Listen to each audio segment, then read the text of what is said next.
యేసుక్రీస్తు నామములో మరొకసారి వందనాలు. అందరికీ వందనాలు. దేవునికి స్తోత్రం. హల్లెలూయా. ఈ విధంగా ఈరోజు ఇలా కూడుకుని దేవుని ఆరాధించడానికి ప్రభు మనందరికీ మంచి అవకాశం ఇచ్చారు, మంచి వాతావరణం ఇచ్చారు. అందుకొరకు దేవుని స్తోత్రం. హల్లెలూయా. చదువుకోవడానికి ఎన్నో కారణాలు ఉండొచ్చు, కానీ వాటన్నిటినీ పక్కన పెట్టి ప్రభు ఇచ్చిన జీవాన్ని బట్టి, ప్రభు ఇచ్చిన అవకాశాలను బట్టి మనం ఎల్లప్పుడూ ప్రభుని స్తుతింపబద్ధులమై ఉన్నాం. దేవుని స్తోత్రం. హల్లెలూయా. హల్లెలూయా. ఇశ్రాయేలీయుల్లో బయటకు వచ్చినప్పుడు ఐగుప్తు దేశం నుండి విమోచింపబడిన తర్వాత వారిలో కొద్దిమంది మిశ్రిత జనాంగం ఉన్నారు. మిశ్రిత జనాంగం అనే పదం వాడాడు నిర్గమకాండలో. Mixed people. They are Israelites and also Egyptians. వాళ్ళు ఇశ్రాయేలీయులుగా చెప్పుకోవచ్చు, అదే సమయంలో ఐగుప్తులుగా కూడా చెప్పుకోవచ్చు. అంటే అక్కడ వారిని వివాహం చేసుకోవడాన్ని బట్టి అలా పుట్టిన వారు ఏదన్నా కానీ ఇశ్రాయేలీయులకు లేవు ఈ ఆలోచనలు. ఇది మాంసం తినాలని. కానీ వీళ్ళు పుట్టించారు. వాళ్ళ ద్వారా వీళ్ళకు కూడా ప్రేరేపించబడి సడుగుడు మొదలైంది. చాలాసార్లు అందరిలోనే ఒకే జబ్బు పుట్టదు, ఎవరిలోనో పుడద్ది, అది అందరికి అంటిస్తాడు. దురద ఉందనుకోండి, గజ్జి, స్కిన్ డిసీజెస్ ఎలా ఉంటాయి. వాడు హాస్టల్ ఎక్కడ ఉంటాడు, మొత్తం ఎక్కడెక్కడ అనుకుంటుంది, వాడు ఇంటికి వస్తాడు. ఇంటికి వచ్చాక ఆటోమేటిక్గా కరోనా తెలుసుకో మనకి, ఇంట్లో ఒకరికి వస్తే అట్లా. ఈ మిశ్రిత జనాంగం ఇశ్రాయేలీయులను సడిగేటట్లుగా, దేవుని మీద ఆయాసపడేటట్లుగా, దేవుని మీద విరోధ భావం ఏర్పడేటట్లుగా వారిని ప్రేరేపించారు. ఇశ్రాయేల్ పుట్ల పాపం ఈ బుద్ధి, అది తినాలి, ఇది కావాలి, అది కావాలి. వాళ్ళు ఇట్లా ప్రేరేపించడాన్ని బట్టి వీళ్ళు ఇట్లా అయిపోయారు. అందుకనే మనం దేవుని పిల్లలుగా మన దగ్గరికి వచ్చే ప్రతి ఆలోచన మంచిదిగా తీసుకోకూడదు. మరి ఎలా ఉంది, అది ఏంటి, వాక్యానుసారమైందైనా కాదా గ్రహించాలి. వాళ్ళ ఆలోచన రేపారు, వాళ్ళ ఆలోచనకి వీళ్ళు రేగారు. వీళ్ళు కూడా తానా అంటే తందాని అన్నారు. వేల మంది అర్థంతరంగా ఉగ్రతకు గురయ్యారు. వీళ్ళారా బట్టి గమనించుకోవాలి, గ్రహించుకోవాలి. అందుకనే దేవుని ఆత్మ మనకు వివేకాన్ని ఇచ్చే ఆత్మ. దేవుని స్తోత్రం. జ్ఞాన వివేకములకు ఆధారమగు ఆత్మ అన్నాడు. కొన్నిసార్లు మనం మేలు కోరేటట్లుగా మన దగ్గరికి వస్తారు మనుషులు, కానీ అందులో ఎంతో కీడు దాగి ఉంటుంది. ఆ దాగి ఉన్న కీడును చూడటమే వివేకం. పరిశుద్ధాత్మను పొందుకున్నప్పుడు, వాక్యాన్ని మీరు గ్రహిస్తున్నప్పుడు దేవుడి విషయాలు మీకు అర్థమయ్యేటట్లు బోధిస్తాడు. దేవుని స్తోత్రం. హల్లెలూయా. హల్లెలూయా. అర్థమవుతుంది మీకు? మనం అది గ్రహించాలి. ఇతరులు ప్రేరేపించే విషయాలు మనం మరి ముఖ్యంగా బాగా జాగ్రత్తగా చూసుకోవాలి. ఇతరులు ఏదైనా చెప్తుంటే అది అందులో ఎంతవరకు వాక్యానుసారమైన మాటలు ఉన్నాయి, వాక్యానుసారమైన తలంపులు ఉన్నాయి.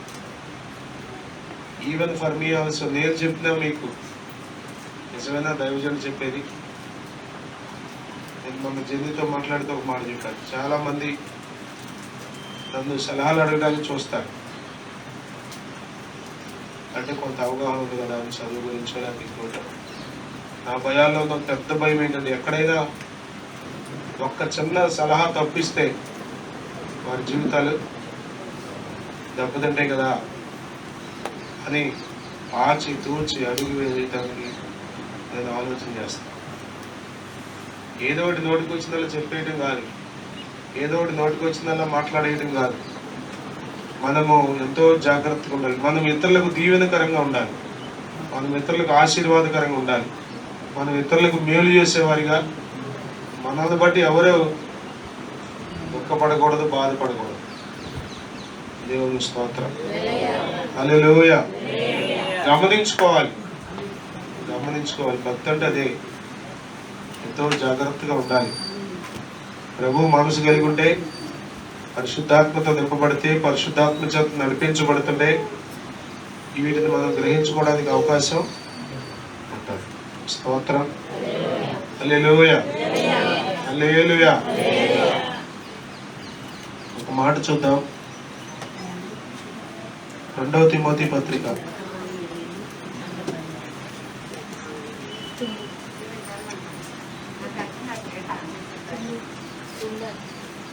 2 పౌలు 2 తిమోతికి రాసిన 2వ పత్రిక 4వ అధ్యాయం 10వ వచనం చదువుకుందాం.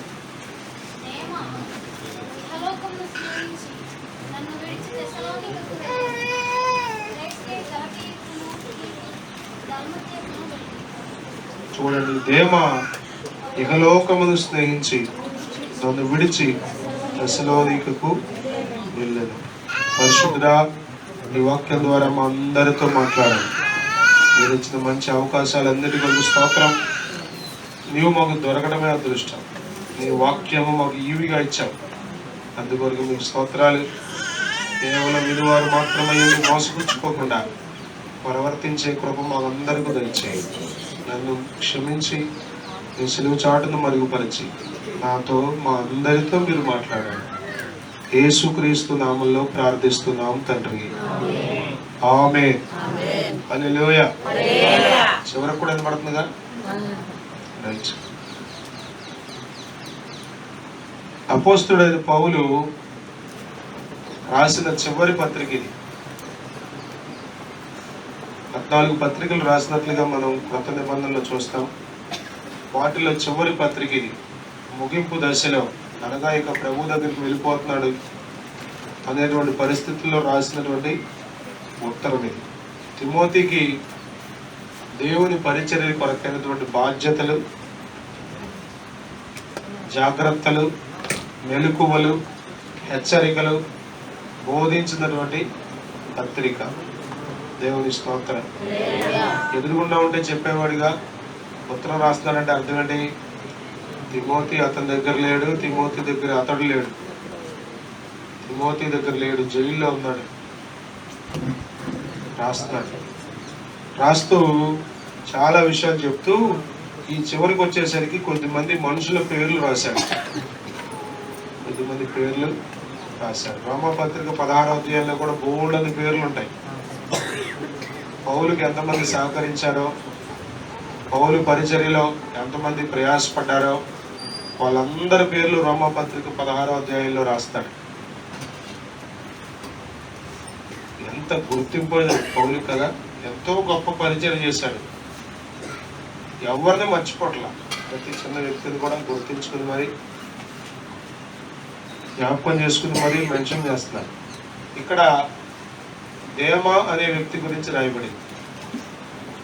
దేమా ఎవరంటే, మీరు చదివితే ఫిలోమోనుకు రాసిన పత్రికలో 100 పేజీలు ముందుకు తిప్పండి. ఫిలోమోనుకు రాసిన పత్రికలో 1వ అధ్యాయం ఉంటుంది. 23, 24 వచనాలు కలిసి ఉన్నాయి చూడండి. క్రీస్తు యేసునందు నా తోడి ఖైదీ అయిన ఎపఫ్రా, నా జత పనివాడైన మార్కు, అరిస్తార్కు, దేమా, లూకా వందనములు చెప్పుచున్నారు అన్నాడు. కొలస్సీ పత్రిక 4వ అధ్యాయంలో కూడా దేమా గురించి రాయబడుతుంది. కొలస్సీలకు రాసిన పత్రిక 4వ అధ్యాయం 14వ వచనం. లూకాను ప్రియుడైన వైద్యుడును దేమాయు మీకు వందనములు చెప్పుచున్నారు. ఈ కొలస్సీ పత్రికలో, ఫిలోమోను పత్రికలో రాయబడిన సందర్భాన్ని గమనిస్తే పౌలుతో పాటు దేమా ఉన్నాడు. ఎవరితో పాటు ఉన్నాడు? సంతోషం ఎట్లేదురా నువ్వు?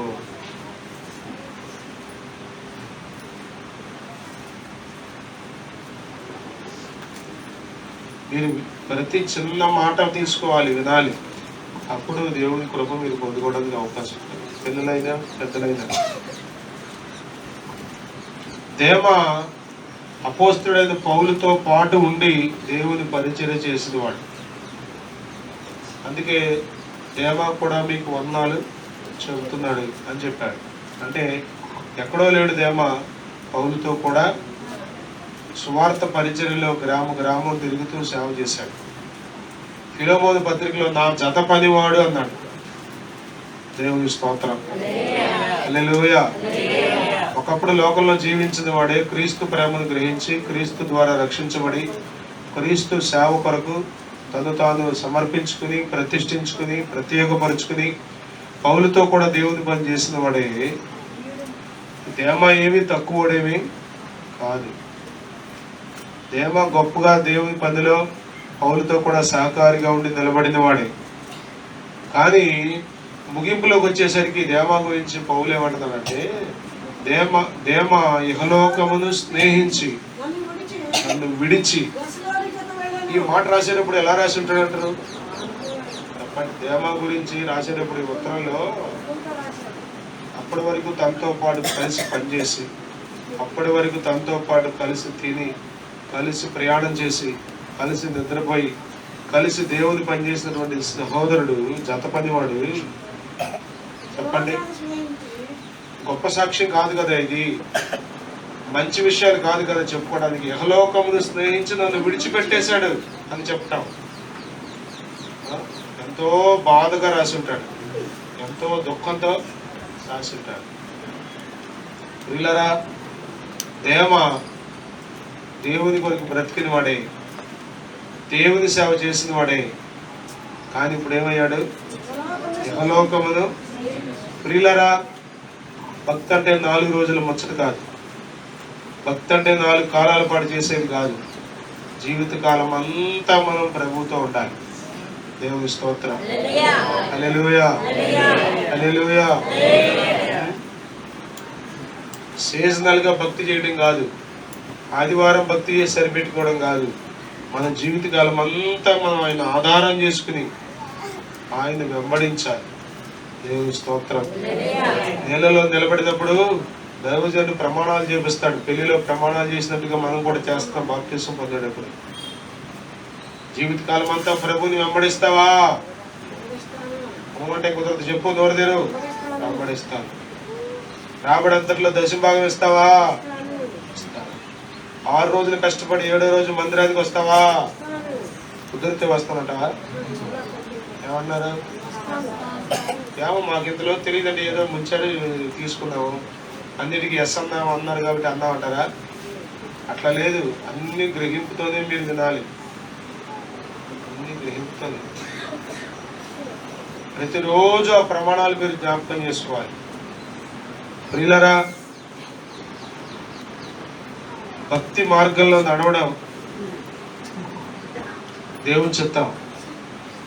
భక్తిలో నుండి తొలగిపోయేటట్లుగా చేయడం అపవాదికి తాపత్రయం. ఏదో ఒక ఎర చూపిస్తాడు, ఏదో ఒక ఎర.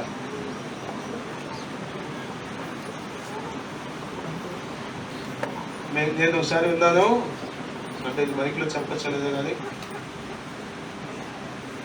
అధికారులు ఎవరైనా ట్రాన్స్ఫర్ అయ్యి కొత్త వాళ్ళు వచ్చినప్పుడు ఈ క్రింద ఉన్నటువంటి సబార్డినేట్స్ ఆలోచన చేస్తారట, ఏంటి కొత్త ఆఫీసర్ వచ్చారు కదా, ఏంటి మందు అలవాటు ఉందా, ఏంటి ఇది వీక్నెస్, మందు అలవాటు ఉందా, ఆడపిల్ల అలవాటు ఉందా, డబ్బు లంచం తీసుకునే అలవాటు ఉందా, లేకపోతే ఏం అలవాటు, ఎక్కడ పడిపోతాడు అనేది చూసుకుంటారంట వాళ్ళు. అంతకుముందు పనిచేసి వచ్చిన ప్రాంతంలో వాళ్ళని అడగచ్చు, లేకపోతే ఏదో రకంగా ఎంక్వైరీ చేసి ఏదో ఒక రకంగా ఇతను పడిపోతాడంటే ధైర్యంగా ఉంటారంట. ఎందుకని? ఇతనితో మనకి ఇబ్బంది ఏమి లేదు, ఊరికే బొడి కొట్టి చేయించారు. ఇతను దేనికి లొంగడు అనుకున్నప్పుడు ఈ గడగడలు ఆడతారట.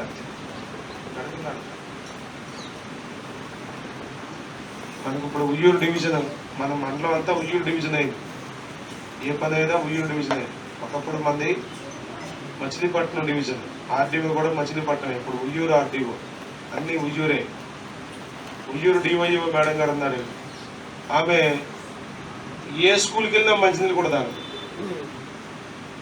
ఆమె ఉద్దేశం ఏంటంటే ఎక్కడ ఏది అడ్డుకోకూడదు, మచ్చ లేకుండా ఏదికి లొంగకుండా. అలా ఆమె వచ్చింది, యాపిల్ ముక్కలు తిందే సంతకం పెట్టేసింది, అదే 1000 రూపాయలు తిందే సంతకం పెట్టేసింది అనే మాట ఎక్కడ మనకు రాకూడదు. అది ఇది ఎలాగ రిటైర్మెంట్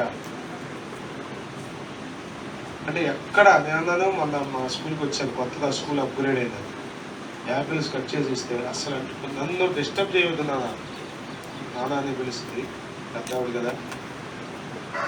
ఒక్క నెల రోజులు అది ఓపిక పట్టినాయి, తర్వాత పెట్టి తిట్టాలి అంటే ఇక రిటైర్ అయిపోతుంది కదా, ఆవిడ చేతిలో పవర్ ఉండదు కదా. అప్పుడు ఏ సమస్య అన్నా ఇబ్బంది లేదు, తినకపోయిన ఇబ్బంది లేదు. అంటే మనకు తిండిపోతానే ఉందనుకోండి, ఏం చూపిస్తారు వాళ్ళు? పెద్ద పెద్ద ముక్కలు కావాలా, చిన్న ముక్కలు కావాలా, దమ్ము కావాలా, ఫ్రై కావాలా. వీక్నెస్ అపవాదికి కూడా తెలుసు మన వీక్నెస్ ఏంటో. నువ్వు ఎక్కడ పడిపోతావో తెలుసాడు. సేవ చేసిన దేమ, దేవుని సేవకులతో కలిసి పరిచయం చేసిన దేమ దేవుని సేవకుని విడిచిపెట్టి వెళ్ళిపోయాడు. సేవ కొరకు వెళ్ళడం కాదు, తెస్సలోనికకి సేవ కొరకు వెళ్ళడం చెప్పట్లా పౌలు, పరిచయం చేయడానికి వెళ్ళడం చెప్పట్లా, సువార్త ప్రకటించడానికి వెళ్ళడం చెప్పట్లా. నన్ను విడిచిపెట్టి లోకాన్ని స్నేహించి వెళ్ళాడు, లోక స్నేహంతో నన్ను విడిచిపెట్టేశాడు. ప్రియులారా, మనం ఎల్లప్పుడూ జాగ్రత్త కలిగి ఉండాలి. దేవుని స్తోత్రం, హల్లెలూయా. కొరింథీ పత్రిక 10వ అధ్యాయంలో మనం అనేక సార్లు ఆ మాట చదువుతాం. తాను నిలుచున్నానని తలంచుకునేవాడు పడిపోకుండానట్లు. ఈ ఆదివారం మీరు మందిరానికి వచ్చారు, వచ్చే ఆదివారం కూడా వచ్చేటట్లుగా చూసుకోవాలి. వచ్చే ఆదివారం కాదు, మీ జీవితంలో చివరి ఆదివారం ఉంటుంది, ఆ ఆదివారం కూడా మందిరానికి వచ్చేటట్లుగా మీరు చూసుకోవాలి. అదే భక్తి అంటే, అదే భక్తి అంటే.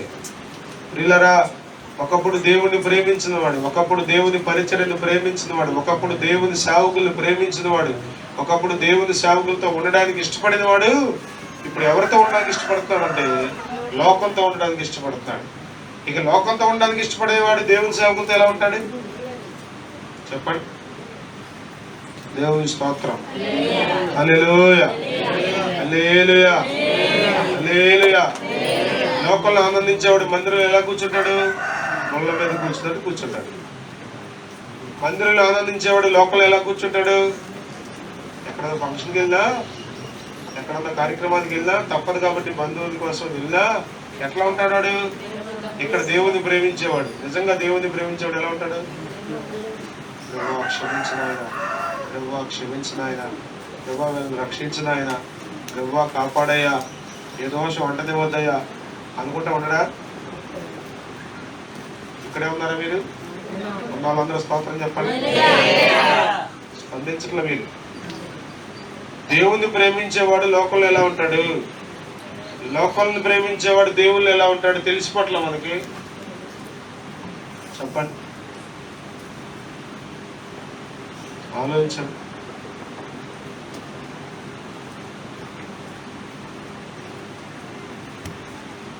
అంతా వికారంగా పెట్టేసి చర్చలాడతా ఏంటో అసలు 10 మంది మందిని అంత బాధ వచ్చింది.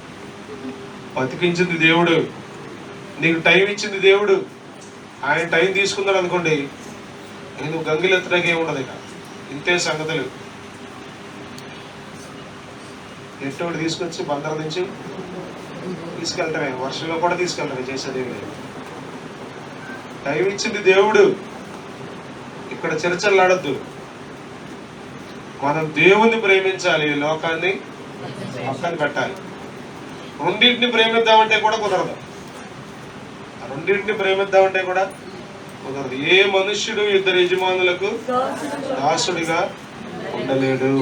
ప్రియులారా, మనము భక్తి ఈరోజు చేయడం కాదు, రేపు కూడా చేస్తామనేటట్లుగా మనం బ్రతకాలి.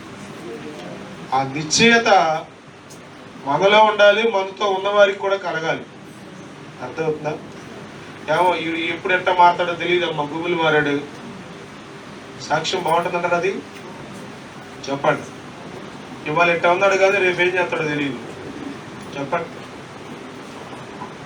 మీకు పాటకి సమయం ఇస్తే మైక్ ఇచ్చి పాడతాడో లేదో అనే అనుమానం నాలో ఉండకూడదు. ఏమో పాడతాడో లేకపోతే ఏమంటాడో, వస్తాడో రాడు. చెప్పండి. కొద్దిమంది వర్షం పడకూడదు, ఎండ ఎక్కువ వేయకూడదు, ఇవన్నీ ఉంటేనే మ్యాక్సిమం వీలైనంత వరకు రావడానికి వస్తారు. ఇట్లా ఏది వచ్చినా అది కొద్దిమంది ఉన్నారు, వాళ్ళు కఠిన పరిస్థితుల్లో ఎలాంటి పరిస్థితులైనా దేవుని విడిచిపెట్టరు. అలాంటి వారిగా మనం ఉండాలి. దేవుని స్తోత్రం. రూతు నయోమితో అంటుంది, ఇదిగో నీ దేవుడే నా దేవుడు, నీ జనమే నా జనం. అనొచ్చుగా కొంచెం ఆ మాట. నీ దేవుడే నా దేవుడు, నీ జనమే నా జనము. మరణము తప్ప నిన్ను నన్ను ఎడబాసేది, దూరం చేసే అవకాశమే లేదు. నిన్ను పాతి పెట్టించోడే అక్కడ దాకా వెళ్ళింది అవి. ఎక్కడ దాకా అంటే ఏంటి? ఎవరి ముందు చచ్చిపోతారు లెక్క అయితే? వయసులో పెద్దావిడ అత్తగారే కదా. స్తోత్రం చెప్పండి ఒకసారి. హల్లెలూయా. చల్లగా ఉంది కదా, నిద్ర వస్తుంది కదా. చెమటలు పట్టేటప్పుడు కూడా వస్తుంది మీకు కదా. ఎంతగా ఉన్నా సరే కంటి కింద మండిపోతున్నా కానీ అక్కడ కూడా ప్రభు మీకు ఇచ్చిన కృప. దేవుని స్తోత్రం. హల్లెలూయా, హల్లెలూయా. ఈరోజు చల్లగా ఉంది కదా, కొంచెం ఎక్కువసేపు చెబుదాం అనుకున్నా. నవ్వుతున్నారు కొద్దిమంది, మాట్లాడలేదు కొద్దిమంది. మంచిదేలే అని మాత్రం ఒకరు కూడా అంటలా. దేవుని స్తోత్రం. హల్లెలూయా, హల్లెలూయా. పాతి పెట్టేదాకా వెళ్ళిందండి. ఎవరి ముందు పాతి పెడతారు లెక్కైతే? వయసులో పెద్దావిడ అత్తగారేగా. అంటే అత్తగారు పాతి పెట్టిన తర్వాత ఈవిడ సర్దుకోదంట, మెల్లగా మోయాలు చేశారు. అక్కడే ఉంటాను. నువ్వు చచ్చిపోయినంత మాత్రం నేను దేవుణ్ణి విడిచిపెడతాను అనుకున్నావా? నువ్వు చచ్చిపోయిన తర్వాత కూడా నేను దేవుణ్ణి విడిచిపెట్టను, నీ ప్రజలను విడిచిపెట్టను. నీ ప్రజలతోనే ఉంటా, నీ దేవునితోనే ఉంటా. ఇక్కడే పాతి పెట్టబడతా. సరే, అక్కడ ఒక అద్భుతమైన మాట ఉంటుంది. రూతు మనసు అంటే కుదురుకున్నదని నయోమికి అర్థమైందంట. మనస్సు కుదరాలి కదా. కుదరకపోతే ఎట్లా? ఇన్ని సంవత్సరాలున్నా మనసు కుదరకపోతే ఎట్లా? ఎక్కడ వేసే గొంతు అక్కడ వేస్తే ఎట్లా? హల్లెలూయా, హల్లెలూయా. సంతోషం అర్థమవుతుంది. మనసు ఏమవ్వాలి? కుదరాలి. ఇప్పుడు దేవాకి మనసు కుదిరిందంటారా? కొంతకాలం కుదిరింది, తర్వాత చెడింది వ్యవహారం.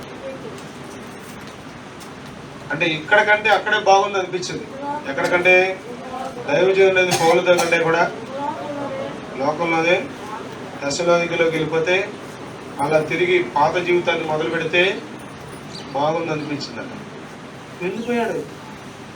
వెళ్ళిపోయాడు. ప్రియులారా, నేను కూడా భక్తి చేసిన వాడినే, నేను కూడా మందిరానికి వెళ్ళిన వాడినే, నేను కూడా ప్రార్థన చేసిన వాడినే, నేను కూడా బైబిల్ చదివిన వాడినే అని చెప్పకండి. ఈ రోజు కూడా నేను ప్రభువుని వెంబడిస్తున్నానని చెప్పగలగాలి. హల్లెలూయా, హల్లెలూయా, హల్లెలూయా. ఈ దేవుడు మనకు సదాకాలము దేవుడై ఉన్నాడు. ఈయన మన మరణకాలము వరకు దేవుడై ఉన్నాడు. హల్లెలూయా, హల్లెలూయా. అర్థమవుతుందా మీకు? జాగ్రత్త. రెక్కలు గలవారేమో చూచుకొనుడి, పైకెగరగలరేమో పరికించుడి. రెక్కలు గలవారేమో చూచుకొనుడి, పైకెగరగలరేమో పరికించుడి.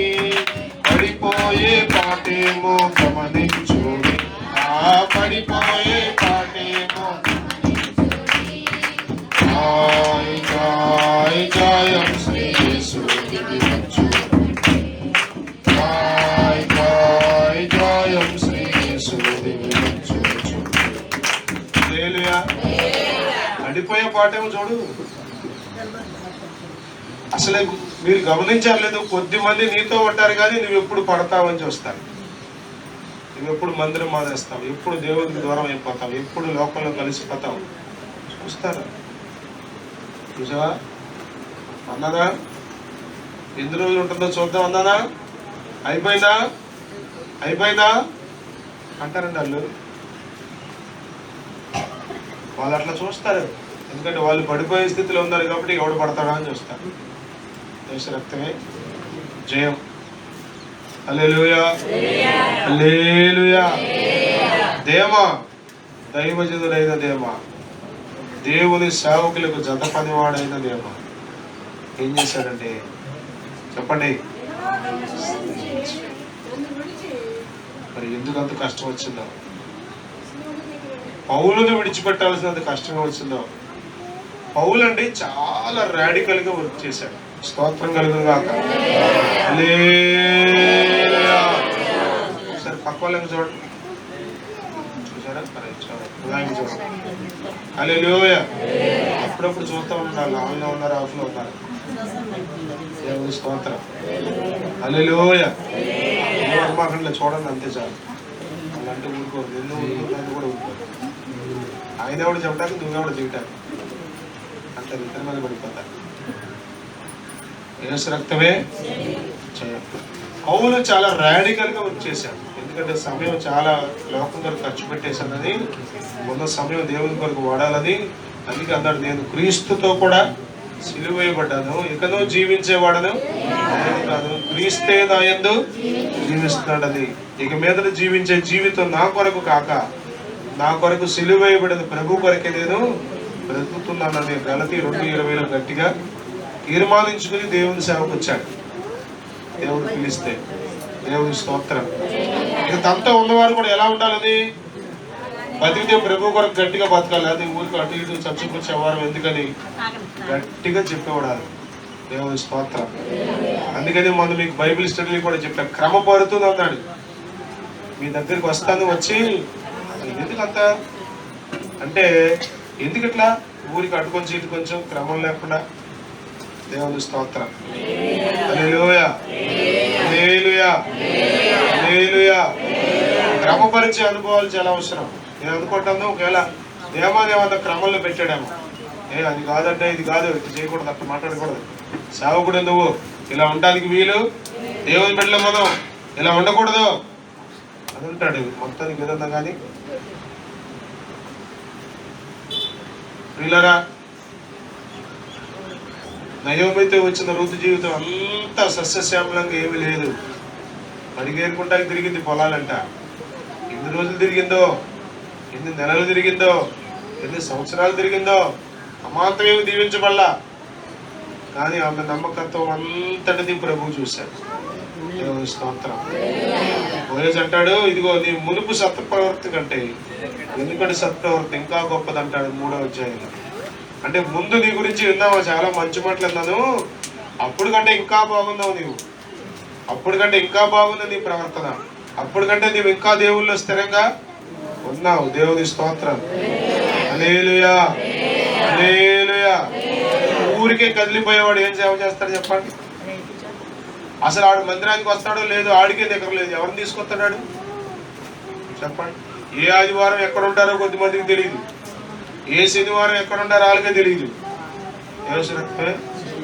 గాలికి చెదరగొట్టు కొట్టు, అది చెదిరిపోతా ఉంటుంది. ఎటు వెళ్ళొద్దో తెలియదు. గాలి ఎటు ఇస్తే అటు వేస్తే.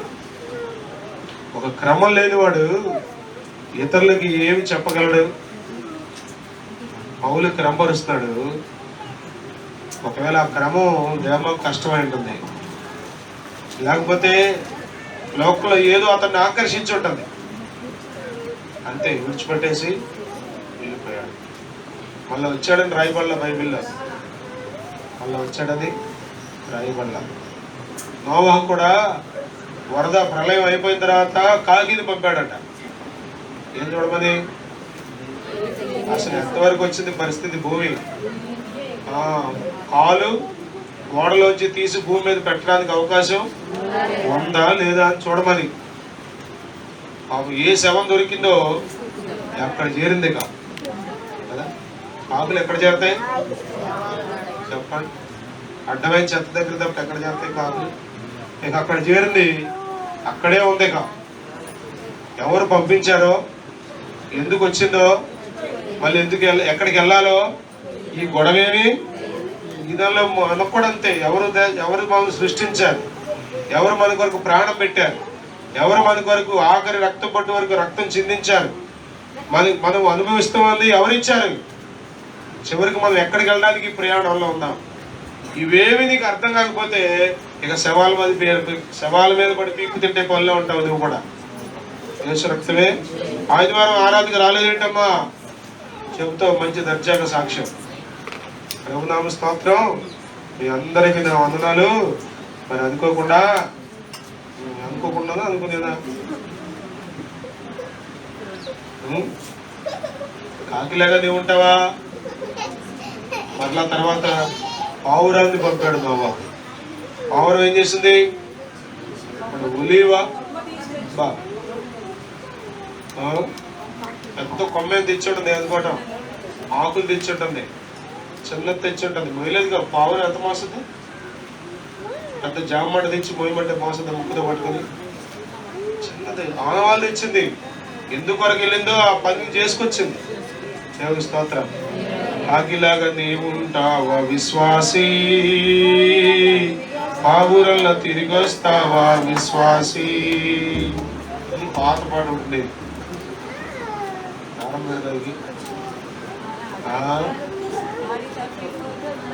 విశ్వాసీ తీరమేదో గమనించావా విశ్వాసీ.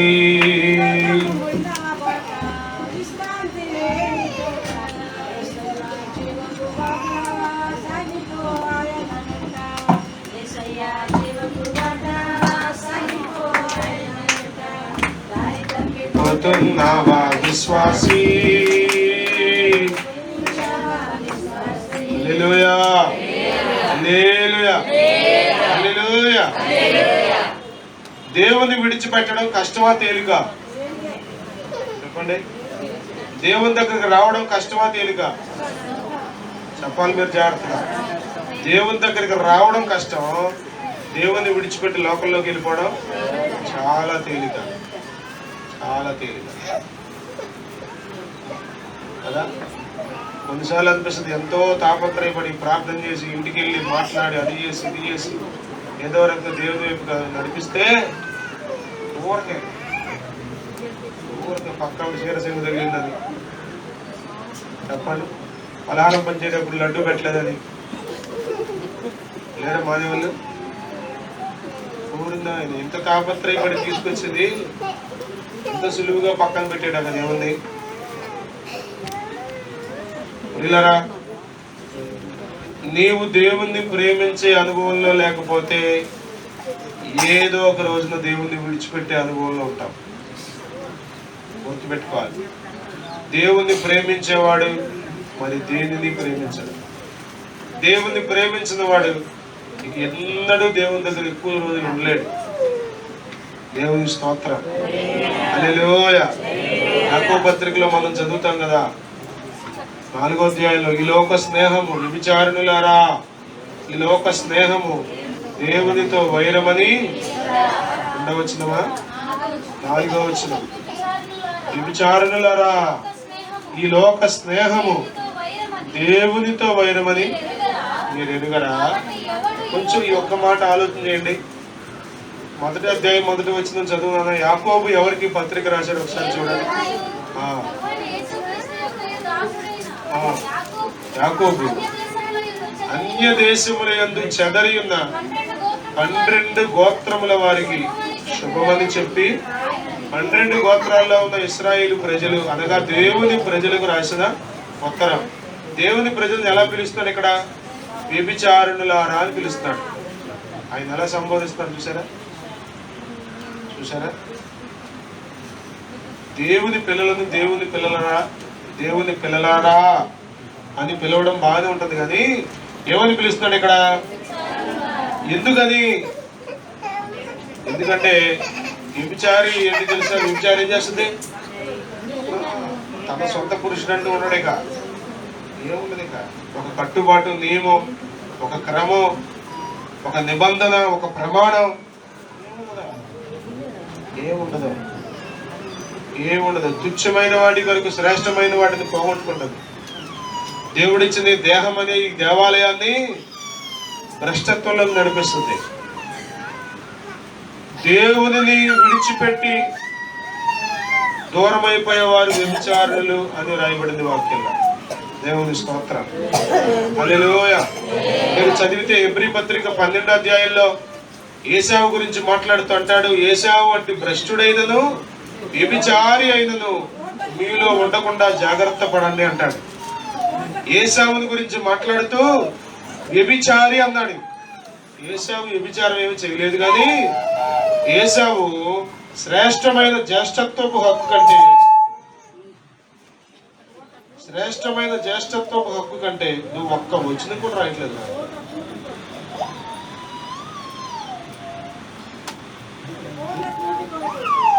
ఏం చేస్తా?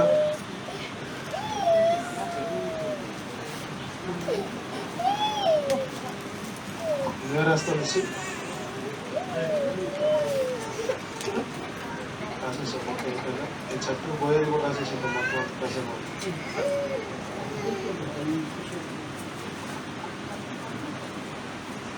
ఏశావు వ్యభిచారం ఎట్లయ్యాడు? అతను వ్యభిచారపు పనులేమి చేయలేదు లోక శరీర రీతిగా. అది ఏం చేశాడో తెలుసా? దేవుడిచ్చిన శ్రేష్టమైన జ్యేష్ఠత్వపు హక్కును అల్పమైన ఒక పూట కూటి కొరకు అమ్ముకున్నాడు. అందుకని అతను ఏమన్నాడు? వ్యభిచారి అన్నాడు. అర్థమవుతుందా?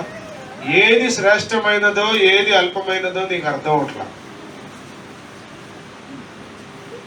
You are a prostitute in the sight of the lord. నీవు దేవుని దృష్టిలో ఒక వ్యభిచారి. ఎంత మాట అన్నారు పాస్టర్ గారు? నేనేం వ్యభిచారం చేశాను అనుకున్నారా? దేవుని విడిచిపెట్టి తిరిగేవాడు వ్యభిచారి. లోకంలో ఆనందించేవాడు వ్యభిచారి. దేవుని ప్రేమను గుర్తించకుండా ఇంకా దేవుని గాయాలు రేపేవాడు వ్యభిచారి. ప్రియులారా, మనము దేవుణ్ణి విడిచిపెట్టడానికి వీల్లేదు. పరిస్థితులు ఎలా ఉన్నా సరే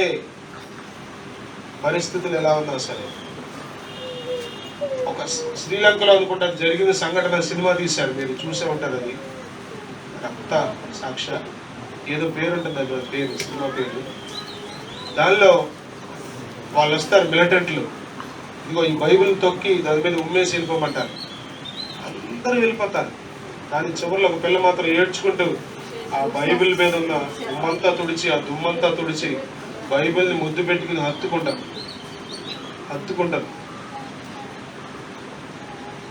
వీళ్ళందరూ తొక్కుకుంటూ వెళ్ళిపోయారు, ఉమ్మేసుకుంటూ వెళ్ళిపోయారు.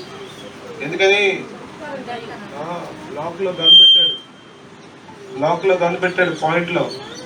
ఒక్క షాట్ పేలితే పొర్ర పగిలిపోతే చచ్చిపోతాడు. అందుకని ఊరికే తొక్కుండా వెళ్ళిపోతున్నారు.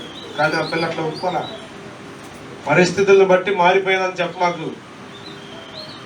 ఇంట్లో కలవట్లేదండి, పరిస్థితి ఏమీ అనుకూలంగా లేదండి అని చెప్ప మాకు. నీకు లేదు మనసు. అసలు దేవుని ప్రేమించే మనసు పోగొట్టుకున్నావు నీవు. దేవుని సన్నిధిని ప్రేమించే మనసు పోగొట్టుకున్నావు నీవు. దేవుని పరిచర్యలో ఆనందించే మనసును పోగొట్టుకున్నావు. ఆరాధించడం మానేశావు.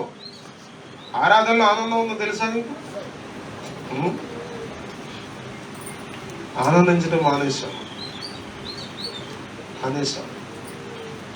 ఎక్కడైనా కూర్చుంటావు కానీ మందిరానికి రావు.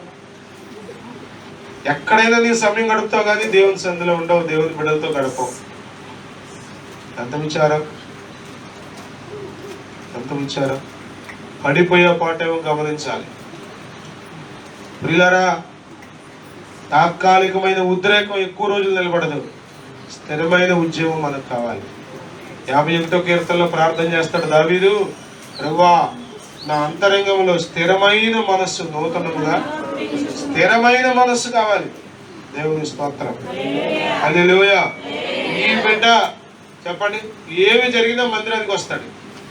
ఈ సహోదరి ఎంత సమస్య వచ్చినా సరే మందిరానికి వస్తుంది అని గుండె మీద చేసుకుని చెప్పగలిగే ధైర్యం సేవకుడికి ఉండాలి.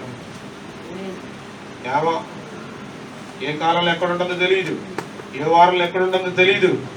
విచారం మనలో కొద్దిమందికి అసలు ఏమి ఇన్ఫర్మేషన్ ఇచ్చే మనసు లేదు. అంత అయిపోయిన తర్వాత చెప్పేవాళ్ళు ఉన్నారు కొద్దిమంది, ప్రభు మిమ్మల్ని దీవించదు కాక.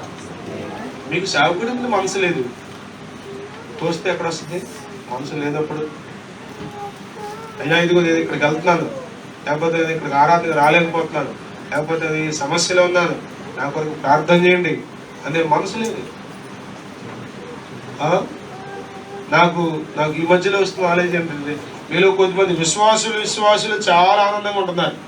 పాస్టర్ గారి దగ్గరికి వచ్చేసరికి ముఖం మాత్రం చెప్పండి 105 డిగ్రీలు జ్వరం ఉన్నోడు పెట్టినట్టు పెడతారు. మరి ఎందుకో నాకు తెలియదు, మీకు ఎందుకు అంత జ్వరం వచ్చిందో మరి.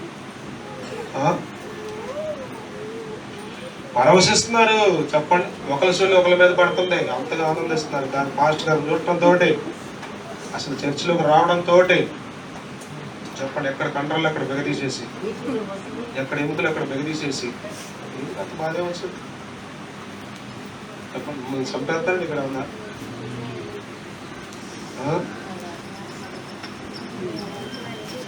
నా నిండు మనసుతో నేను చెప్పగలను,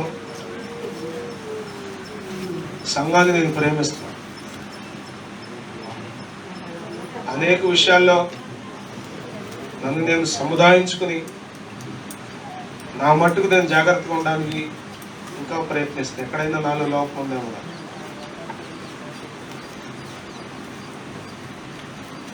మనము ఇక్కడెంతో సంతోషంగా ఉండాలి కదా, ఇక్కడెంతో ఆనందించాలి కదా. సేవకుడి దగ్గరికి ఏం చెప్పలేకపోతే అర్థం ఏంటి చెప్పండి? ఎప్పుడు చెప్తారో తెలుసా?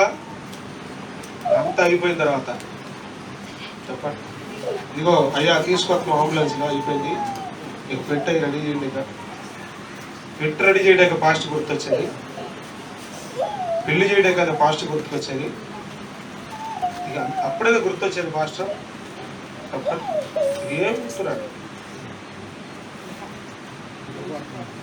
అనుకోకుండా పెళ్లి కుదిరిపోతాడు, అనుకోకుండా పెళ్లిళ్ళు అయిపోతాయి, అనుకోకుండా అందరూ జరుగుతాయి. ఎట్లా జరుగుతుంది? ఇది లేదు లోపల. దేవుని సేవకుని మీద మనసు లేదు. ఎగదొస్తే వచ్చేది కాదు, ఇది లోపల ఉంటేనే వచ్చేది. ఏమో విడిచిపెట్టి వెళ్ళిపోతుంటే ఏం చేసి ఉంటాడంటారు పౌలు? అరే ఉంటారా అని ఉంటాడంటారా? ఉండమంటే ఉంటాడంటారా? చెప్పండి. చెప్పమంటే చెప్తారా? మీరు చెప్పాలని మనసు ఉండాలి. కానీ వందాలు చెప్పుకోండి అంటే చెప్తారా? నాకు ఇష్టం ఉండదు ఇట్లాంటి ఇవన్నీ. అంటే మీకు ఇష్టం ఉండే ఇంకోటి ఉంటాయి, అది ఉంటాయి, అది జరుగుతాయి. ప్రభు చూస్తాడు మనం. పిల్లరా, నీకు దేని మీద ప్రేమ ఎక్కువైందో, దేని మీద ప్రేమ తగ్గిందో ప్రభువుకు తెలుసు. నీ క్రియలను బట్టి వివేకం కలిగిన వాళ్ళ విశ్వాసాలకు కూడా తెలుసు. వివేకం కలిగిన విశ్వాసాలకు కూడా తెలుస్తుంది. కొంచెం వివేచన అంటే దైవజనులకు కూడా తెలుసు. దేమ యహలోకమును స్నేహించి నన్ను విడిచి తెస్సలోనికకు వెళ్ళాడు. మార్కు గురించి మీరు చూస్తే, మార్కు మధ్యలో పౌలును బర్నబాను విడిచిపెట్టి వెళ్ళిపోయాడు. మార్కు అను మారు పేరు గల యోహాను అపోస్తుల కార్యాలు 12వ అధ్యాయంలో మనం చదువుతాం. అక్కడ ఆ మరియ ఇంట్లోనే వాళ్ళందరూ కూర్చున్నారు. పేతురు ఆ ఇంటికి వచ్చాడు. మార్కు మంచి యవనస్తుడే, పరిచర్యలో సహకారిగా ఉన్నాడు. కానీ మధ్యలో ఏం జరిగిందో కానీ పౌలును బర్నబాను విడిచిపెట్టి వెళ్ళిపోయాడు, ఇంటికి వెళ్ళిపోయాడు. కానీ అద్భుతమైన మాట ఏంటో తెలుసా? ఇక్కడ ఇదే అధ్యాయం 4వ అధ్యాయం 11వ వచనం అనుకుంటా అంటాడు, నువ్వు వచ్చేటప్పుడు మార్కును వెంట పెట్టుకురా, అతడు నాకు ప్రయోజనకరమైన వాడు అంటాడు. 2 తిమోతి 4:11 చూసారా? అర్థమవుతుంది మీకు? అసలు పౌలుకి బర్నబాకి గొడవ వచ్చేసింది. ఇద్దరి మధ్యలో వాదం పుట్టింది కేవలం మార్కు మూలాన. పౌలు అంటాడు మార్కు మనతో ఉండటానికి వీల్లేదంటాడు. అంటే మళ్ళీ వస్తానన్నాడు. మళ్ళీ వస్తానంటే పౌలు ఒప్పుకోట్లా. కానీ బర్నబా అన్నాడు, పొరపాటు జరిగిందిలే, తెలిసి తెలియక వెళ్ళిపోయాడు, మళ్ళా వస్తాడన్నారుగా, తీసుకుందాంలే అని అంటాడు బర్నబా. బర్నబా మృదు స్వభావి, పౌలు అంతా చెప్పాక ఇందాకడే రాడికల్. అయితే ఇటు లేకపోతే అటు ఇటు కొట్టడానికి ఒప్పుకోడు.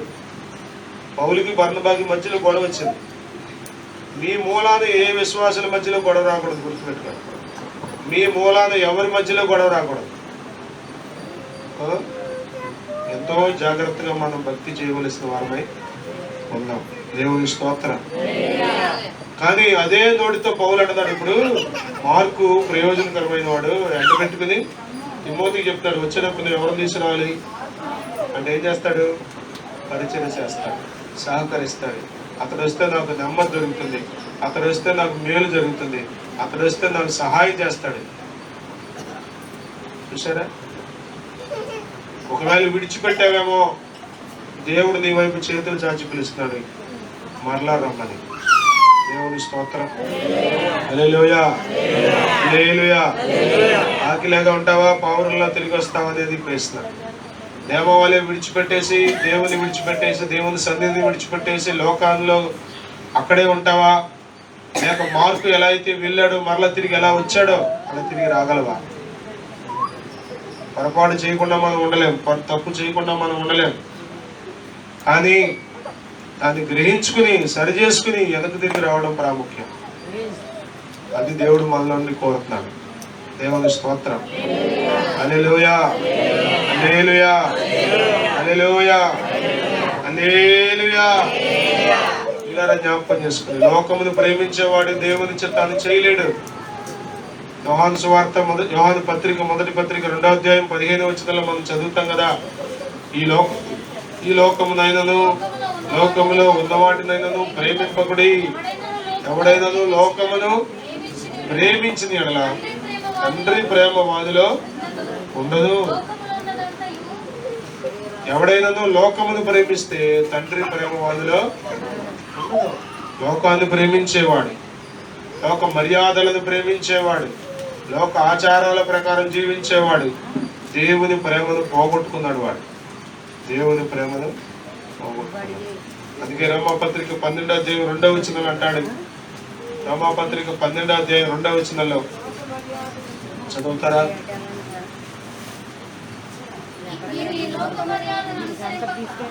మీరు ఈ లోక మర్యాదను అనుసరింపక ఉత్తమమును అనుకూలమును సంపూర్ణమునైన దేవుని చిత్తమేదో పరీక్షించి తెలుసుకున్నట్లు మీ మనస్సు మారి నూతన మగుట వలన రూపాంతరము పొందుడి. హల్లెలూయా, హల్లెలూయా. ఏది అనుసరించకూడదు? లోక మర్యాదను అనుసరించకూడదు. మరి ఏం చేయాలి? దేవుని చిత్తాన్ని, దేవుని చిత్తమేదో, దేవుని చిత్తమేదో తెలుస్తుందా నీకు? దేవుని చిత్తం తెలుస్తుందా?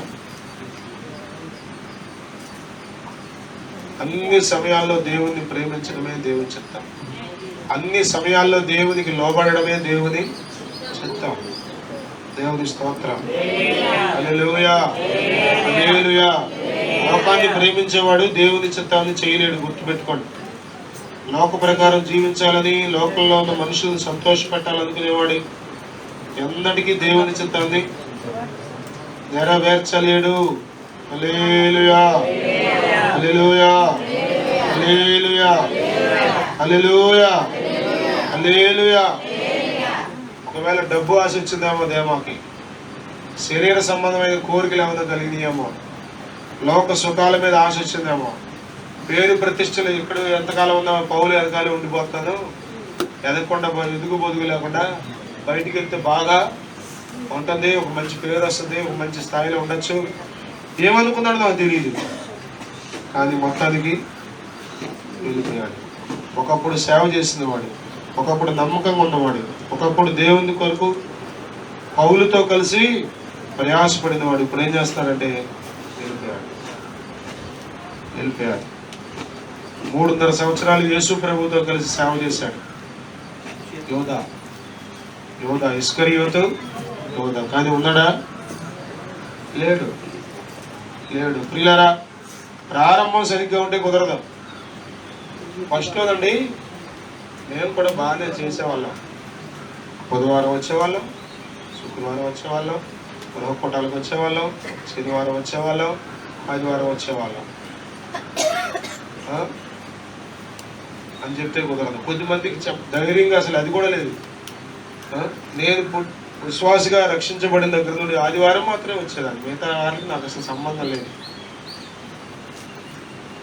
కొద్దిమందికి ప్రారంభమే ఘోరంగా ఉంది, ఇక ముగింపు ఎట్లా ఉంటుందో నాకు తెలియదు.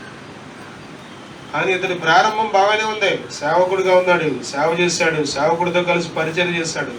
అని ముగింపుకు వచ్చేసరికి లోకాశలో పడి లోకాన్ని ప్రేమించి సేవకుల్ని, సంఘాన్ని, పరిచర్యను, సువార్తను, దేవుని రాజ్య విస్తరణ కొరకైనటువంటి ఆ భారాన్ని అంతటిని పక్కన పెట్టేసి వెళ్ళిపోయాడు. పిల్లరా, మన ముగింపు చాలా ప్రాముఖ్యం. గలతీ పత్రిక 3వ అధ్యాయం 3వ వచనం చదువుతారు ఒకసారి.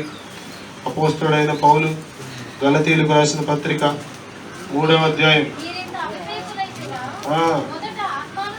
మొదట ఆత్మానుసారముగా ఆరంభించి ఇప్పుడు శరీరానుసారముగా పరిపూర్ణులు అవుతారా?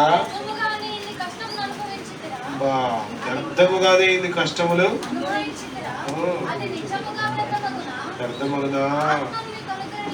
పిల్లరా, జ్ఞాపకం చేసుకోండి, ఆత్మానుసారంగా ప్రారంభించింది మనం ఆత్మానుసారంగానే ముగించాలి తప్ప శరీర రీతిగా ముగించడానికి వీల్లేదు. మీ గురించి మంచి సాక్ష్యం మీరు కలిగి ఉండాలి. అతడు మరణం వరకు నమ్మకమైన వాడు, అతడు ఆఖరి శ్వాస వరకు దేవుని వెంబడించిన వాడు. దేవుని స్తోత్రం. హల్లెలూయా, హల్లెలూయా. మత్తయి సువార్త 24:13 మనం చదువుతాం కదా, అంతం వరకు సహించిన వాడు ఎవడో వాడే రక్షింపబడదు. ప్రకటన గ్రంథం 2వ అధ్యాయంలో చదువుతాం 13వ వచనంలో స్ఫూర్ణ సంఘంతో మాట్లాడుతూ, మరణము వరకు నమ్మకంగా ఉండు, నేను నీకు జీవ కిరీటం ఇస్తా అన్నాడు. 11వ వచనమా 11వ వచనాలు 10వ వచనం, మరణం వరకు నమ్మకంగా ఉండు, నేను నీకు. ఎప్పటి వరకు నమ్మకంగా ఉండాలి? ఎప్పటి వరకు ప్రభువుని వెంబడించాలి? ఎప్పటి వరకు ప్రభువుని ప్రేమించాలి? ఎప్పటి వరకు ప్రభువుకు లోబడాలి? ఎప్పటి వరకు ప్రభువుకు మొదటి స్థానం ఇవ్వాలి? మరణం వరకు, టిల్ ద లాస్ట్ బ్రీత్, ఆఖరి శ్వాస వరకు మనం ప్రభువుని అంటి పెట్టుకుని ఉండాలి. దేవుని స్తోత్రం. హల్లెలూయా, హల్లెలూయా. కొద్దిమంది ఫోన్ బ్లాక్ చేసేస్తారు.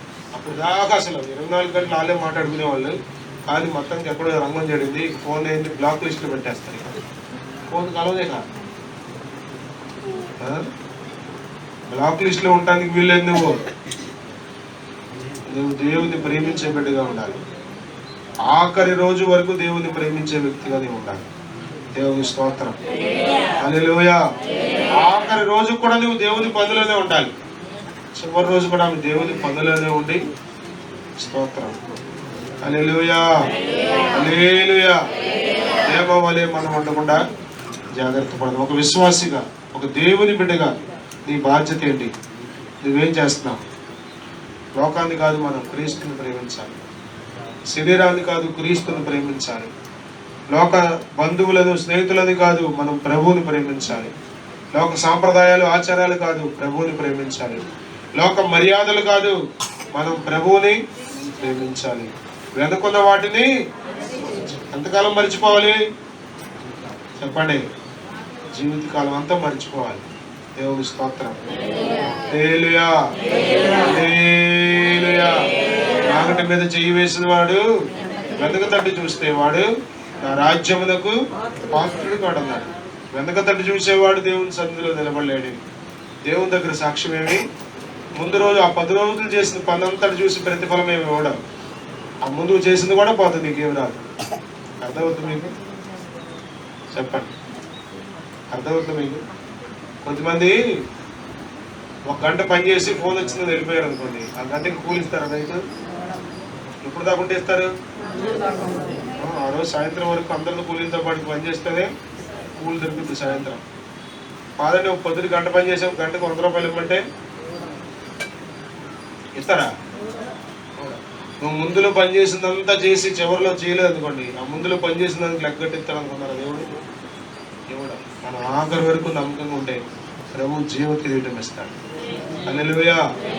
శోధనలు మనల చుట్టి వచ్చినా, సాతాను అంబులెన్ని తగిలినా, శోధనలు మనల చుట్టి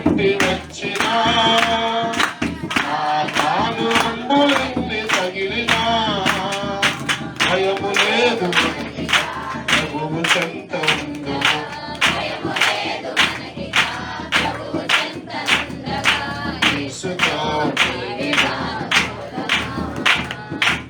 యేసుతో విగాను పోదమా, అడ్డుగా వచ్చు వైరి గెల్వను.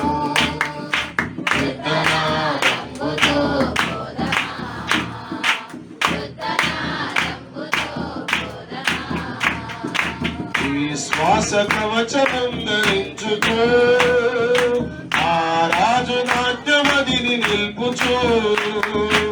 ఈ శ్వాస కవచం ధరించుచు ఆ రాజు నాట్యమదిని నిల్పుచు. అనుదినంబు శక్తిని పొందుచున్న వారమే, అనుదినంబు శక్తిని పొందుచున్న వారమే. యేసుతో యేసుతోటి విగాను పోదమా. వాయిస్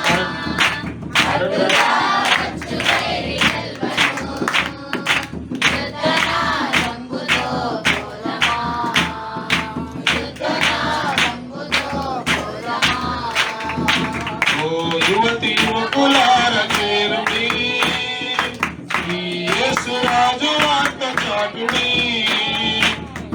యువతి యువకులార చేరుడి, ఈ యేసు రాజు వార్త చాటుడి. లోకమంత ఏకమై యేసునాథు గెల్వను. సాధనం ఎవరు నీవు నీవేనా, సాధనం ఎవరు నీవు నీవేనా. యేసుతోటి విగాను పోదమా, అడ్డుగా వచ్చు వైరి గెల్వను. యుద్ధనాదంబుతో పోదమా, యుద్ధనాదంబుతో పోదమా. శోధనలు మనల చుట్టి వచ్చినా, సాతాను అంబులెన్ని కదిలినా. ఎన్నో శోధనలు, ఎన్నో సమస్యలు, సాతాను అంబులెన్ని తగిలినా భయము లేదు మనకిగా. ప్రభువు చెంతనుండగా యేసుతోటి విగాను, యేసుతోటి విగాను పోదమా.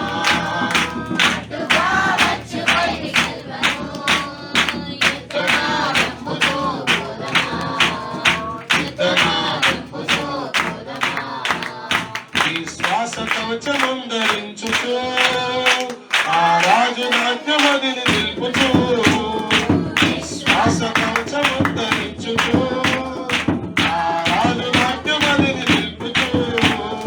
అనుదినంబు శక్తిని పొందుచున్న, రోజు రోజు మనం దేవుని శక్తిని పొందుతుంది.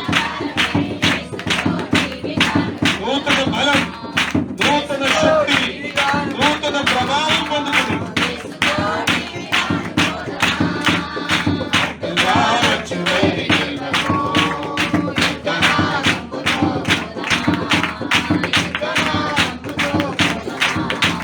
యుద్ధనాదంబుతో పోదమా, యేసుతోటి విగాను పోదమా. అడ్డుగా వచ్చు వైరి గెల్వను. యుద్ధనాదంబుతో పోదమా, యుద్ధనాదంబుతో పోదమా, యుద్ధనాదంబుతో పోదమా. హల్లెలూయా, హల్లెలూయా, హల్లెలూయా, హల్లెలూయా, హల్లెలూయా, హల్లెలూయా. శోధనలు మనలనేమి చేయలేవు, అపవాది మనలనేమి. నీకు స్థిరమైన మనసు కావాలి. హల్లెలూయా, హల్లెలూయా, హల్లెలూయా. అత్తమా, మనం దీవించబడ్డావా? నీతో ఉంటా 4 నెలలు చూస్తా, 4 సంవత్సరాలు చూస్తా. అంతా బాగుందా?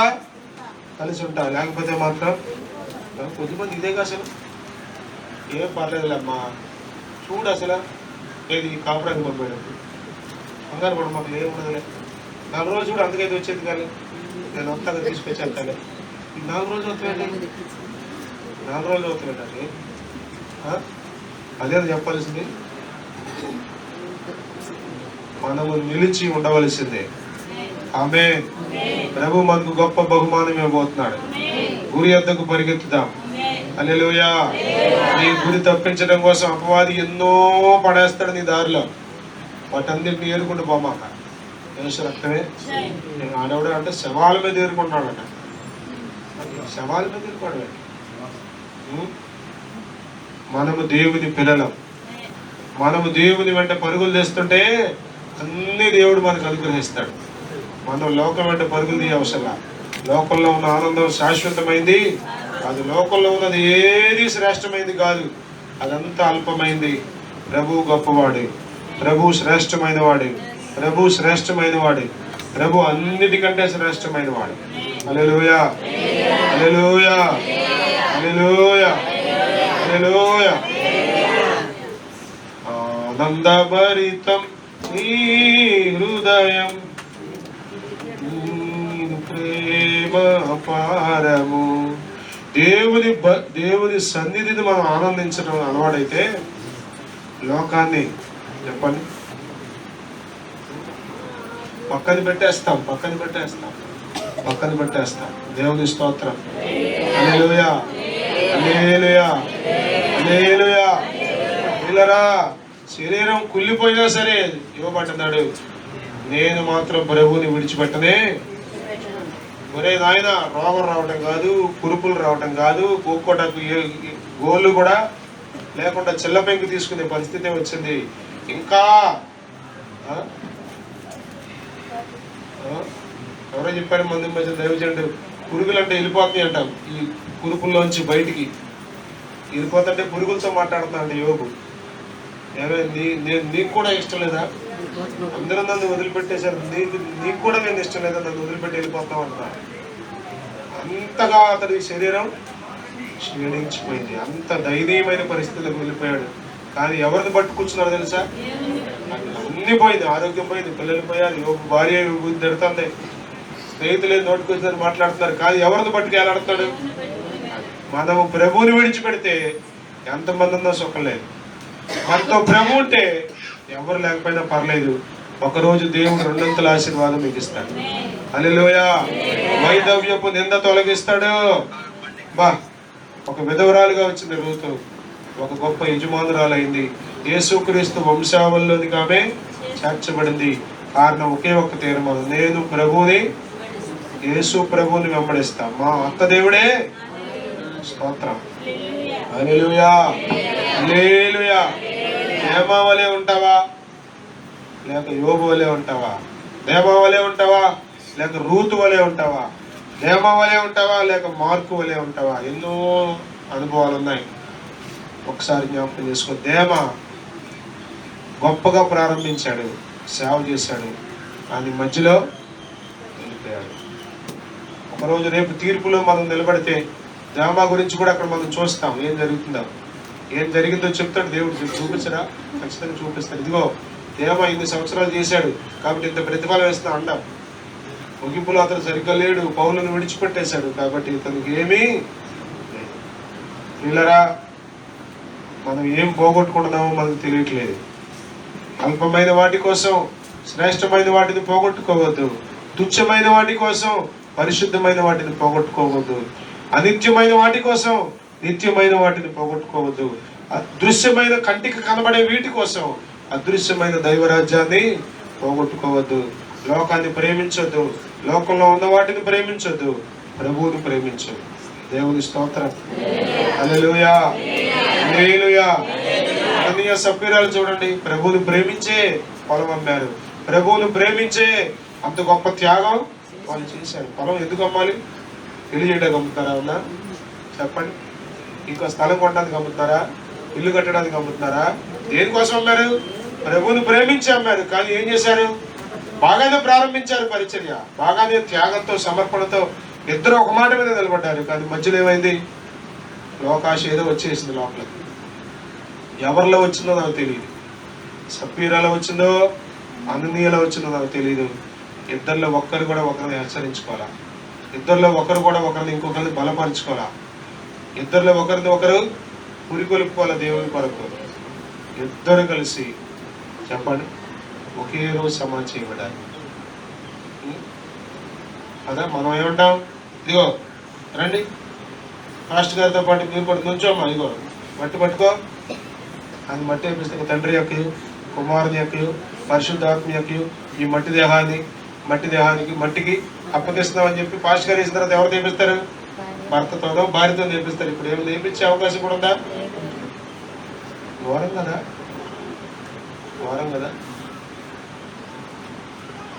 పేతురు లాంటి ధైర్యంగా సేవ చేసే వాళ్ళు ఉండాలండి. ఏదైతే అదవుతుంది అంతే. గడగడ ఒడిగిపోయి సేవ చేసేవాడు సేవ ఏం చేస్తాడు? ధైర్యంగా దేవుని కొరకు. అందులో నీతి ఉండాలి, అందులో దైవ సంబంధమైన వాక్యానుసారమైన విధానం నిర్ణయం ఉండాలి. భయపడే అవసరం లేదు. వాళ్ళిద్దరిని బాధపెట్టి తెల్లారి రోడ్డు మీద మళ్ళీ సువార్త చేస్తా ఉంటారు. ఎంత ధైర్యంగా చేసుకుంటాడంట పేదలు. వాళ్ళిద్దరిని అక్కడ బాధపెట్టి మూడో మనిషికి చెప్పకుండా, చెప్పండి, సప్పిరాలు పుట్టినరోజుకి చెప్పలా, అననీయ వాళ్ళ తల్లిదండ్రులు కూడా ఎవరికి చెప్పలా. ఇద్దరిని బాధించాడు. తెల్లారి మళ్ళా మీరు చదివితే సువార్తకు పరుగులు చేస్తాడు. అద్భుతం ఏంటి తెలుసా? 5వ అధ్యాయం 14వ వచనం చదివితే ఊరంతా వచ్చంట నీడబడితే చాలని కోరుకుంటారంట. చూసారా? అలాంటి భయం కావాలి మనుషులకు, అలాంటి వణుకు దేవుని పిల్లల విషయంలో, దేవుని బిడ్డల విషయంలో లోకానికి కావాలి. అప్పుడు ప్రజలు దేవుని వైపు ఎదగలుగుతారు. దేవుని స్తోత్రం. మనం లోకాన్ని ప్రేమిస్తున్నామా, దేవుణ్ణి ప్రేమిస్తున్నామా పరిశీలించుకున్నాం. చాలాసార్లు మీకు చెప్పాను, మీరు లోకానికి దగ్గర అవుతున్నారంటే అర్థం ఏంటి తెలుసా? దేవునికి దూరం అవుతున్నారు. ఒక అడుగు లోకం వైపు వేశారంటే అర్థం ఏంటి తెలుసా? ఒక అడుగు దేవునికి దూరం వేశారని అర్థం. ఒక పక్క లోకం, ఒక పక్క దేవుడు మీ పక్కన నిలబడ్డారు. నువ్వు ఎటుపక్క వెళ్తావు అనేది ప్రాముఖ్యం. ఎటుపక్క వెళ్తున్నావు, ఏం చేస్తావు? అంత లోకమేగా మనం, అంత లోకమే. పాస్టర్ గారు ప్రార్థన చేయండి, ఎన్నో గిఫ్ట్ల కోసం ప్రార్థన చేయాలి. గిఫ్ట్లు అయ్యి చచ్చిపోతే గిఫ్ట్లు ఏంటండి? అసలు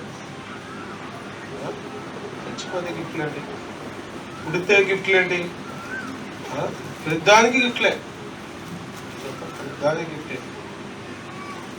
అదంతా ఒక లోకల్ వాళ్ళు చేస్తున్నారేమో, మనకెందుకు చెప్పండి. ఫస్ట్ గిఫ్ట్ అంటే దేవుడు ఇవ్వాలంట. అది మీ చేతుల మీద కూడా ఫస్ట్ అసలు వద్దురా బాబు అని దండ పెడతంటే వాళ్ళ ఫస్ట్ గిఫ్ట్ దేవుడు ఇవ్వాలంట. రక్తమే. కట్నం తీసుకోవద్దురా ఆయన అంటే కట్నం కోసం ప్రార్థన చేయండి, తీసుకొని మాకు ఫస్ట్ మీ చేతిలో అంటే ఎట్టా కొట్ట ఆయన కూడా వాటా పెట్టామనుకో, రేపటి నుంచి మాట్లాడుకుని ఉంటాడు. అది ఆయన కూడా ఎట్టా కొట్ట లాగితే దాంట్లో రక్తమే విజయం. అర్థమవుతుందా?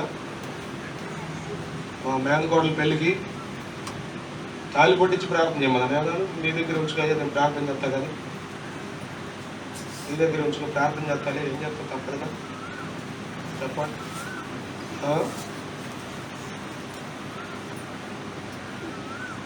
మనం ఏం చేస్తున్నాం? లోకాన్ని ప్రేమిస్తున్నావా, దేవుని ప్రేమిస్తున్నావా? దేవుని ప్రేమించేవాడిలో లోక ప్రేమ ఉండదు, లోకాన్ని ప్రేమించేవాళ్ళు దైవుని ప్రేమ ఉండదు. మనం రెండు అనుకున్నాం. అందుకే లౌకిక సంఘంలో అన్నాడు, నువ్వు నిలువెచ్చగా ఉన్నావు, చల్లగా లేవు, అటు ఇటు కాకుండా ఉన్నావు. చల్లటి దానిలో ఉంటావా అంటే ఉండవు, వెచ్చటి దాంట్లో ఉంటావు అంటే ఉండవు, అటు ఇటు కాకుండా లూక్ వామ్ అంటాం కదా, నిలువెచ్చని స్థితి, ప్రమాదకరమైన పరిస్థితి. పిల్లరా, మీ అడుగులు ఎటువైపు పడుతున్నాయో ఆలోచించండి. మీరు ఎక్కడ ఎక్కువ సమయం గడుపుతారో ఆలోచించండి. దేనిలో ఆనందిస్తున్నారో ఆలోచించండి. దాన్ని బట్టి అందులో మీరు ప్రేమిస్తున్నారు, అందులో మీరు ఆనందిస్తున్నారు, అందులో మీరు పరవశిస్తున్నారని గుర్తుపెట్టుకోండి. దేమ ఇహలోకమును ప్రేమించి నన్ను పౌలుతోనే ఉన్నారు, కానీ మొత్తానికి ఎట్లాగ వచ్చేసింది లోపలికి. ఏంటిది? ఈ లోక ప్రేమ. అందరూ మందిరంలోనే ఉంటావు, కానీ నీకు తెలియదు, నీలోకి వచ్చేస్తుంది, నీలోకి వచ్చేస్తుంది. స్తోత్రం స్తోత్రం అంటేనే ఉంటాం, కానీ లోపల ఏం దూరదే రక్తమే చేయం. తెలుసుగా కొన్ని పొరుగులు ఉంటాయి, మనం ఎట్లా ఉంటాం, కానీ లోపల దూరే అల్లకల్లాలు చేసేస్తూ ఉంటాయి కదా. తెలుసుగా ఫుల్ హ్యాండ్ సెట్ వేసినట్టే ఉంటాం, ఫుల్ అంతా ఫుల్లే, కానీ ఎటు దూరంతో తెలియదు, దూరంతో లోపలికి వెళ్ళి గల్లంత చేసేసి మనిషి. జాగ్రత్త. పాపం ఎట్లా తెలుస్తుందో, ఎట్లా ప్రవేశిస్తుందో నీకు తెలియదు. అందుకని ఎప్పుడు జాగ్రత్తగా ఉండాలి, ఎప్పుడు అలర్ట్గా ఉండాలి, ఎప్పుడు భయభక్తులు కలిగి ఉండాలి, ఎప్పుడు దేవునికి సమీపంగా ఉండాలి. దేవుని సమీపంగా ఉన్నవాడిని అపవాది ముట్టలేదు. యోహాను పత్రిక 5వ అధ్యాయంలో చదవండి. తను తాను భద్రపరుచుకుంటాడంటాడు. చదవండి అన్నమాట. దేవుని మూలముగా పుట్టినవాడు 5వ అధ్యాయం.